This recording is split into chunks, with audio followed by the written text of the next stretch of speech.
Walmart. Let's talk about it. So I got this set from Walmart. To be all honest, I didn't think I'd actually end up ever buying this. I price matched it to the price that it is online, and I was able to bring it down a little bit, and then I was also able to get like a 10 or so % discount. So I got it for right around $10 to $13. It wasn't too much of a difference in price.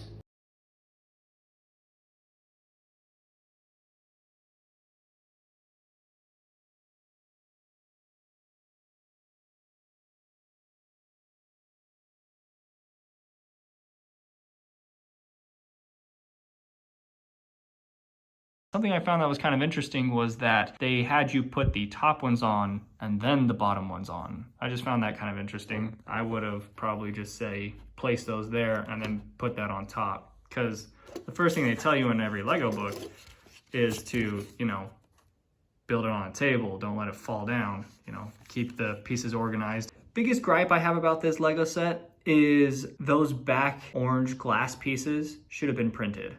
That would have made it so that it would line up a little bit better.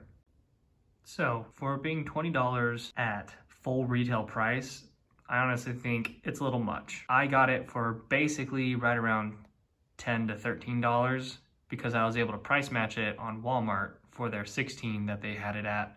And then my box was absolutely mangled, so I was able to get a pretty good deal on it. However, other than it coming with a Darth Maul, I don't know if I would have actually really have sprung for this without any of the cheaper pricings. If it was any other characters in this set, I probably would have passed over this. Speaking of characters, I like the way these look. The biggest issue that I have with pretty much characters after about right around the Clone Wars era is that they all started to just get this extremely weird look.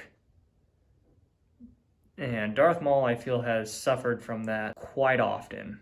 Something I found that was kind of interesting was when removing Ahsoka's headpiece, you kind of have to pull it directly upwards, or else it squeezes the rubber closer to her head. It makes it so it doesn't want to come off. I don't know how much of a fan I am of the horns on top of Darth Maul's head. I don't know. That was a newer thing right as I was getting out of Lego, and I'm just not one who appreciates it.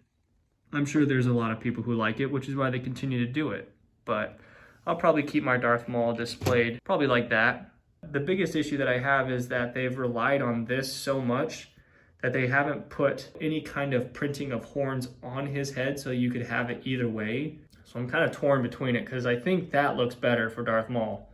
I was fairly amused that it came with 2 sets of the headpiece so that Ahsoka and him can have one. She's got a different face print on the back so that she can be a little more aggressive in her fighting style. I enjoy the printing on Ahsoka. However, when it comes to actually adding her headpiece on, it covers up a fair amount of it. And so I don't know how really relevant it is. The stuff that sticks out is perfectly fine. I think it looks fine. Darth Maul looks very good, actually. I'm a big fan of how they were able to get that on him. When it comes to Darth Maul's overall color, I'm surprised that they went with that kind of dark gunmetal gray. He's got basically the same kind of sheen to him that the Bad Batch characters have. As far as functions for the set, not really much. I mean, the glass knocks out, which, I don't mind that. That's not too bad.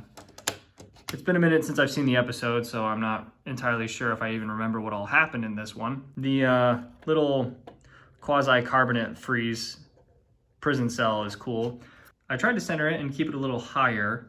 You can see how little I left at the bottom here compared to the top. When we put Darth Maul in it, Darth Maul's got a couple little studs down there that he can stand on. And I don't know how much difference the millimeter would have made. I mean, I don't think that little of a difference would change too much of where that little window sits for him.